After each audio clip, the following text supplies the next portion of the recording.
is Dr. Jerome Corsi. It's an honor, as always, to have him aboard. Dr. Corsi has written many excellent books investigating tough political issues.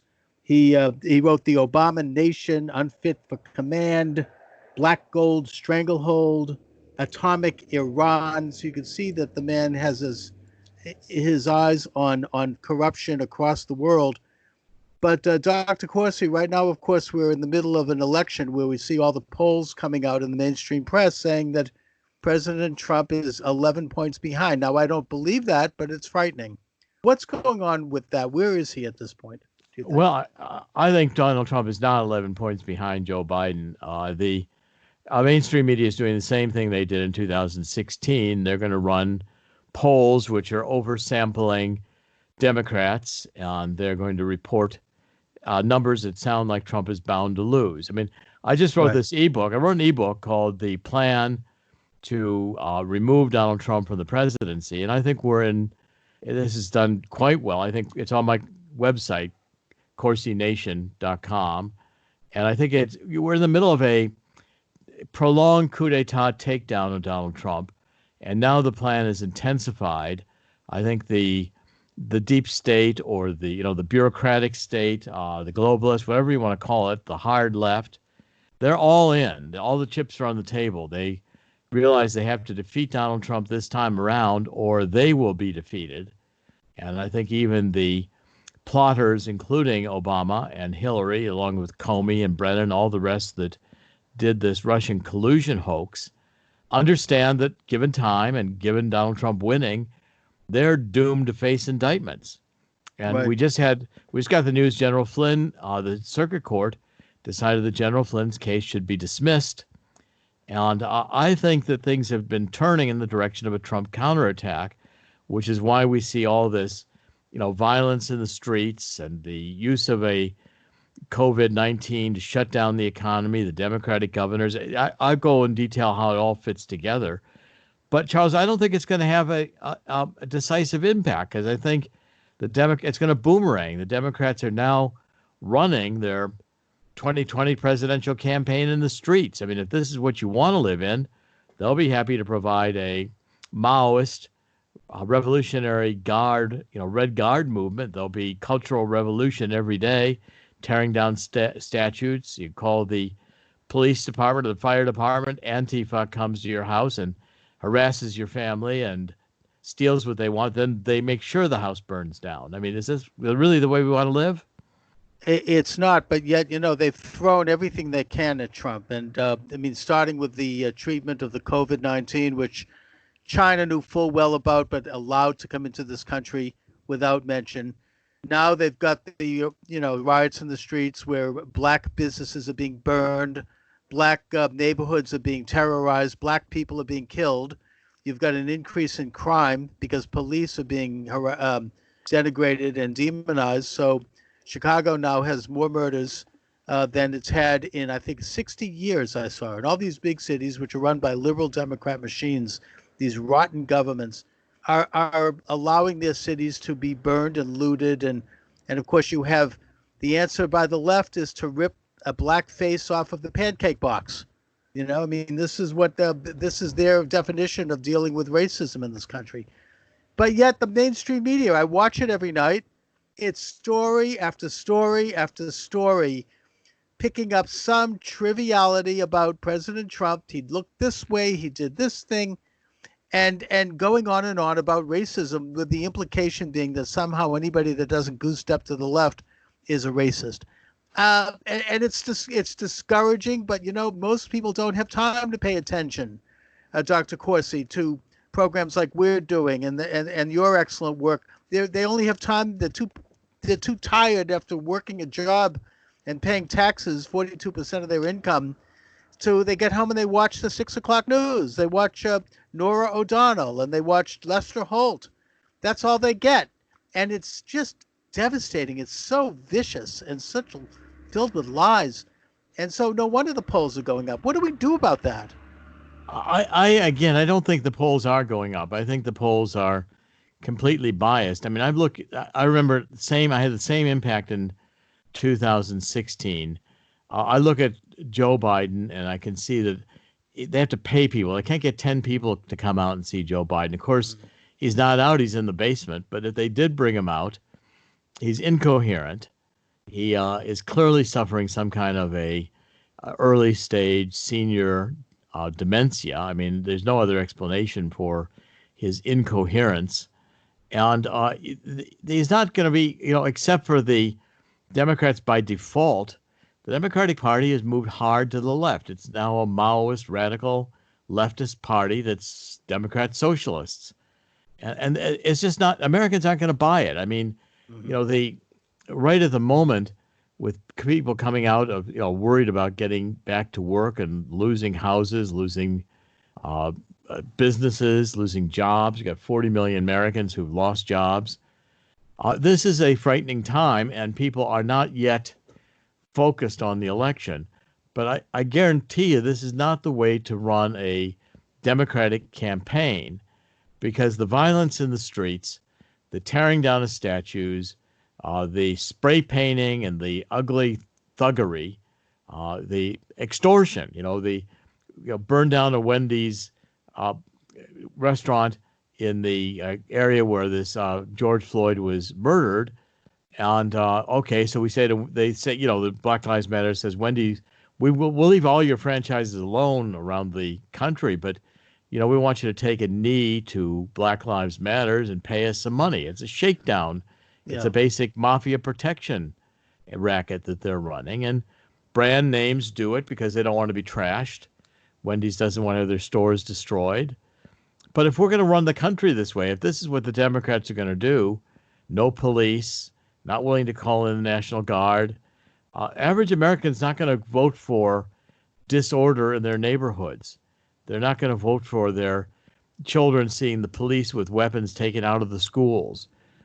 They're not going to vote for chaos, because it's frightening. Now, the Democrats are going to even try to get another round of COVID, or I'm saying COVID-20, a new disease coming in. And I've even written an ebook about that, because China is now saying there is a new disease, and it's launching around Beijing, some 20 million people going into quarantine. And this COVID, they say, is caused by fish, by salmon. Well, that's a different disease, because the first one they said was caused by bats. And if that one hits in September, we'll have another round of chaos. So I don't see, however, that the American voters, I think if they'd waited 10 years when people, my age were dead. I mean, I was raised by the World War II parents. I believe in God. I've had the traditional values. I understand America and was taught civics. I've studied it all my life and value the principles in this government as unique. That is not what's being taught in the schools today. So I think they did this too soon. If they had waited another 20 years when we were all dead and the only ones they had left were the people indoctrinated into the socialism, they had a better chance. That we today resisted and that we turn this back, and I think Donald Trump will succeed in doing it. And that's why I wrote this book. I want people to see what's coming, so that when you can see you're living in a scripted play, then it doesn't have quite the same impact on you. Right. Okay, my guest is Dr. Jerome Corsi. Dr. Corsi, you mentioned how Black Lives Matter is engaging in shakedowns. This shadowy organization is being millions, if not tens of millions of dollars, even possibly hundreds of millions, being pledged to this kind of shadowy, nameless group from both municipalities and big businesses. Who knows who's going to get the money, but it probably is going to end up in the Democratic Party coffers. And these people, and they also have a pretty good handle on younger people I would say under 30, who are really are ignorant, who don't know any better, but who have been certainly indoctrinated by this rotten progressive school system. And, they've come up and they're now coming of age. They are taking over the Democratic Party with people like AOC and others. She probably will end up becoming Speaker of the House. So how do we counter that? I mean, that seems to be a very frightening development to me. Well, you're going to see clearly some major changes in the country. New York City's already, people are saying, why are we paying thousands of dollars for rent, for two tiny rooms? And we can't go to a theater. We can't go to a restaurant. We can't see a museum. You can't walk in the streets.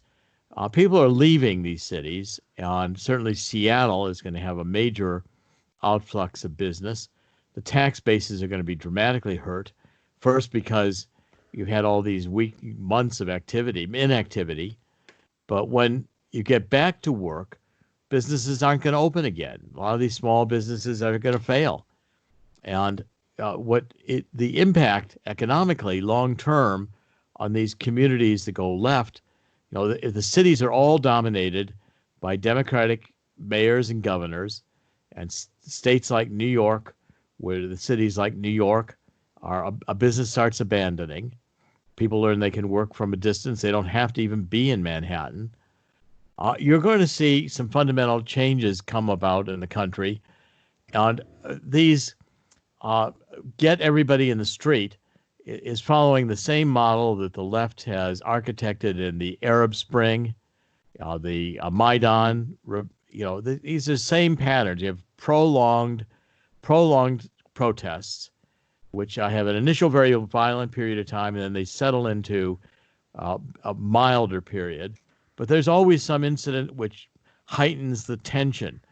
Some of the supporters of Mubarak in Egypt that don't want him deposed ride camels through the square and kill people. The Maidan snipers are hired by somebody, and 50 protesters are killed. It's blamed on the government. And the current president flees the country, and it becomes chaos. And so the next thing you're going to see is white supremacists being blamed for violence against the Black Lives Matter, against Antifa, and any kind of incident, even potentially a false flag. But anything to heighten the tensions, tearing down the statues, that's just a phase. Because once they turn down, then they'll want to go to the churches and rip down the stained glass windows, and then the flags. They're already talking about taking down statues of Jesus because they say that's white supremacy. They're talking about taking down Mount Rushmore. I mean, it's, President Trump obviously was right when he said, look, if they're going to start with the Confederate monuments, pretty soon it's going to be Washington, Jefferson, and Jackson, and even Lincoln here in Boston. They're taking down a Lincoln statue. So, this is a culture comp, as you say. This is, this is like an 1848 in Europe, where communists are agitating in the cities. And I mean, I can't imagine the American people not seeing this for what it is. They've got the media in their back pocket, basically operating in the boardrooms.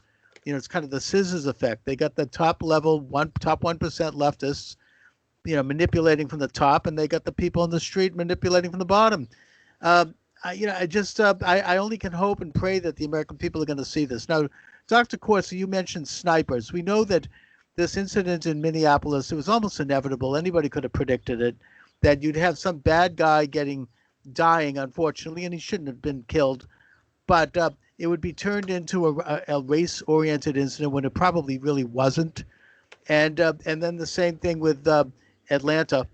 And of course, they imply from this that anyone who doesn't genuflect to the left doesn't like black people. And this is because we have systemic problems, and it's all was secretly racist, and we have a racist gene. And I don't think it's working, so it makes me worried about what they're going to do next. You mentioned snipers. What do you think is going to happen between now and October? Well, there's going to be an intensification of the violence.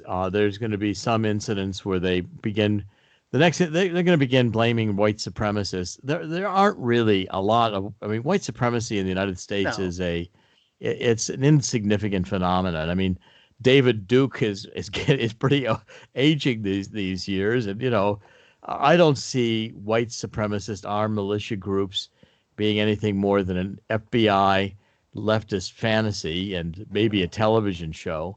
But the point is, most Americans in the last 20 years, certainly since the 60s, have become much more tolerant. I mean, we're not a racially discriminating people anymore. You see, I remember I'm old enough to have seen Martin Luther King in person.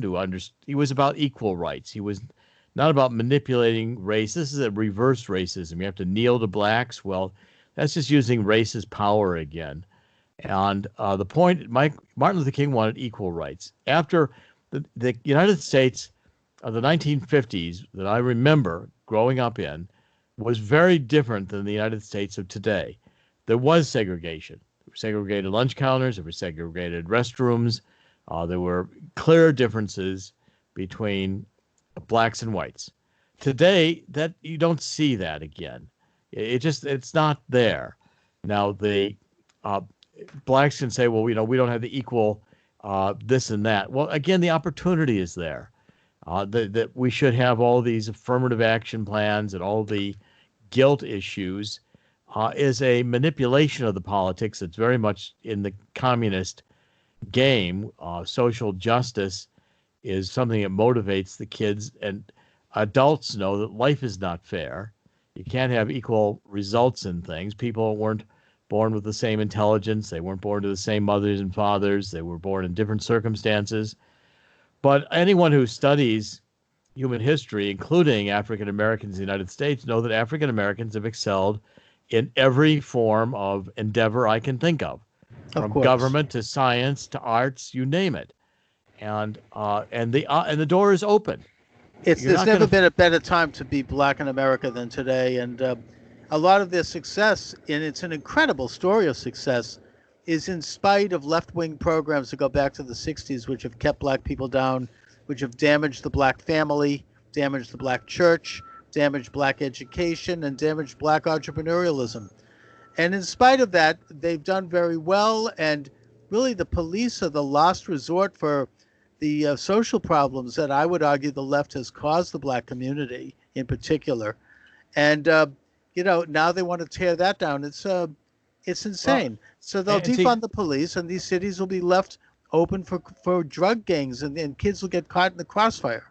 And so, Charles, then I say in this, the plan to remove Donald Trump from the White House, this ebook on, okay, now we got a whole series of books. Here's John Bolton's book. Oh, okay, my God. This is the real, and look, it's 600 pages long. Okay. Yep. Now I say pick any page of this, and what he's doing is he's recounting incidents, and he's saying how Donald Trump was clearly must have been mentally deranged because he didn't listen to Bolton, and he wanted to do crazy things. Well, look, Bolton's the guy who's wanted to bomb everything, and every one of these pages I read, any page you can find in here, it's that Donald Trump didn't take Bolton's advice, and Bolton didn't understand how Donald Trump was operating. Donald Trump might say, well, I want to go meet with Zarif, one of the top foreign ministers of Iran, and John Bolton would come unglued. Oh, you can't go meet. Well, it's not clear that Donald Trump wanted to find out what John Bolton thought, and John Bolton didn't figure that out. Then you got another one here. Here's Michael Wolff. So he's the one who, these guys write these books and they make millions of dollars, and they hate Trump. At every paragraph of this, it's that Trump is completely crazy. You never know what he's going to do. Well, nothing says that Trump has to follow the orders of the bureaucracy or that he has to act like a corporate executive. He has his own style, and his own style may be different from what they expect, but nobody made Michael Wolff or John Bolton elected to anything. Yeah, and that's, I love what Trump said about Bolton anyways. He said if he had listened to Bolton, we'd be in World War III. Yeah, many times over. And then it reminds me of the whole tonality of that awful and ridiculous and illegal impeachment proceeding, where you had all these experts come up and say, well, he wasn't doing what you're supposed to do in foreign policy. He wasn't doing what we've always done. He was elected president of the United States, not them. Yeah, the interagency agreement they had in Ukraine that Donald Trump was violating their interagency policy towards Ukraine. Well, I moved the State Department to Death Valley. There's no State Department in the Constitution. And but if you turn on MSNBC or CNN, right now, this whole orchestrated drumbeat is that Donald Trump is mentally unstable. And so therefore, they've been pushing that since day one. And the And it's 25th going to. Amendment, Oh they're going to yeah, roll out that again it's because that's in the it's going to get playbook. real. It's going to get really, really ugly. I mean, it's been that way since day one when they sought to treasonously overthrow the new administration with this ridiculous lie that somehow Trump is secretly a Russian spy. What are they going to do now? I mean, they've already played the card, the mental illness card, and they've played the race card. What else do they have? I hate to Oh, think the about. Michael Wolff's book tries to say that Trump was with Epstein and he was in the Oh, pet. It's just complete nonsense. It was all based on the fact of a real estate deal that Trump involving another Russian oligarch, and Trump was pretty crafty in it. He made $50 million of the deal, but as far as I could tell, he knew Epstein. Trump is not involved in pedophilia, and there's no evidence in this book. It's all innuendo. And the problem with all of the arguments that the Democrats have made is that they're based on lies. And the fact is, if we wanted to investigate Bill and Hillary Clinton and Epstein, I think we'd probably find some connections to pedophilia.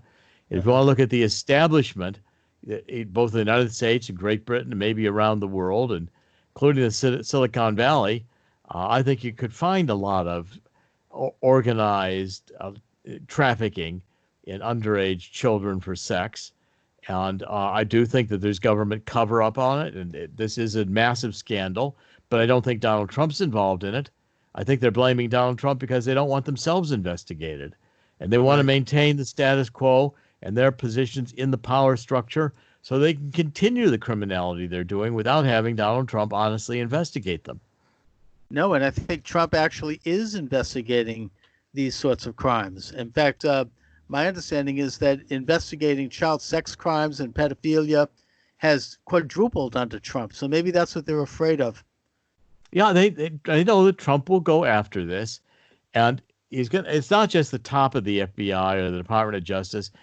Every one of these departments in Washington has been packed with leftist globalists, come out of the educational system, and it's very cozy. They marry spouses, and one trades this job in the government, that government, then they go to the outside the law firms, or they get into the consulting. It's a nice little cozy environment. And they all have this leftist globalist orientation. Well, Donald Trump doesn't share that world vision, and most Americans don't either, especially not after we really understand what this outsourcing is all about, and we see what China has done. And Donald Trump is disruptive to the 50-year agenda of a corporate multinational elite that has gotten very cozy with money into building a bureaucracy that protects its interests and allows Yes. it to have the criminality, and Donald Trump is disrupting that. So that's why we're seeing this desperate attempt to get rid of Donald Trump. I was told if I didn't write this book, this ebook, that it might have worked. But by writing it, by exposing it and showing the techniques, and I'm trying to decode even how they use the internet, how they use all the filters on Twitter and Facebook and the like. So a group like Anonymous gets together with Black Lives Matter, and China is in the middle of this. You're looking at a Chinese cultural revolution. These are Maoists. Black Lives Matter is a Maoist organization, Yes. and they're utilizing this. So they decide, okay, well, we're going to make sure nobody shows up at the Tulsa rally. So Anonymous, this whole anonymous group on the internet, together with this K-pop, which is a Korean pop culture phenomenon, TikTok, which is a Chinese communist group, they all start getting promoted on Twitter, so their accounts get elevated. With Black Lives Matter, and the Chinese bots, they go in and they reserve the tickets for Trump's rally, not planning to show up.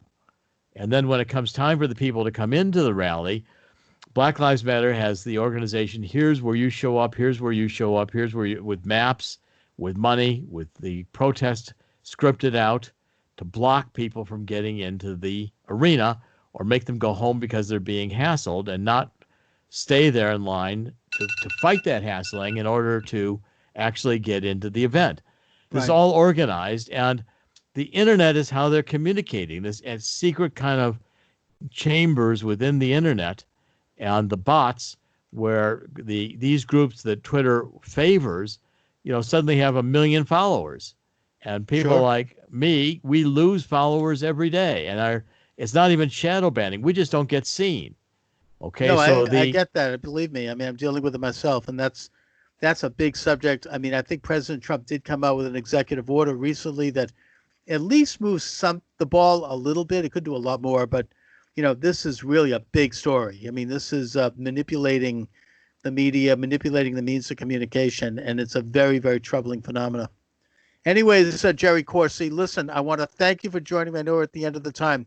Please mention where people can get your books and get more information about your show and everything else. CorsiNation.com, CORSI, Corsi Nation altogether.com is where all my information is. And you can buy the ebooks, download them. The ebooks, I think this plan to remove Donald Trump, plan to remove Donald Trump from the presidency, and COVID-20. Those are the ones that are doing the best right now. My hardcover books, Coup d'etat, I'm doing podcasts every day. We have various programs like a tele-MD program to consult with a doctor, including about hydroxychloroquine. We have a gold and silver because offers from I do Swiss America, one of the best, I think. They're doing an offer now for these Walking Liberty $50 for under $10 a piece, which is just about a cost. And you're basically, I'm trying to make Corsi Nation a hub of information and a lot of videos, a lot of free content, and then the ebooks and my hardcover books and these programs I'm offering, which are all, I'm worried about the dollar. I'm worried about people not being able to get hydroxychloroquine, which the doctors are saying are going to be necessary. There's another wave of this COVID-19 or a future COVID-20. So I'm trying to make it a very useful website and trying to make it one that has enough content to spend time on and to watch every day for the changing content. Well, very good, Dr. Corsi. Let's stay in touch, especially as things move into the election. I've really enjoyed it, as always, having you on, and thank you very much. My pleasure, Charles. I'll be happy to come back with you anytime you ask. I look forward to following all this with you through the election cycle. I still think Donald Trump is going to win. Yes, I do too, and maybe big. All right, Dr. Corsi, thanks a lot. My pleasure. Thank you, Charles. Bye-bye. All right, take care. Bye-bye.